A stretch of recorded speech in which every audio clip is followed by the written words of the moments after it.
Hello, good morning. So, ayan na naman tayo at gagawa naman tayo ng obento for today para sa aking mag-ama.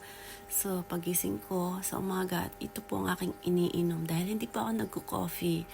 Ito lang siya at lalagyan ko siya ng hot water with fresh milk.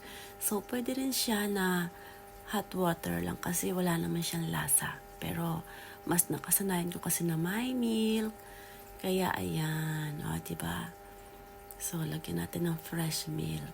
Yan lang po ang coffee ko sa umaga. Minsan, twice a day po akong umiinom. So, yun po. 'Di ba? Para naman kahit hindi tayo kumakain lagi ng mga vegetables, meron siya kasi green po siya. Leaves po siya. So, sigurado naman ako alam po ng lahat to. 'Di ba? Yan po ang inumin ninyo. Medyo may kamahalan nga lang pero maganda po siya sa katawan.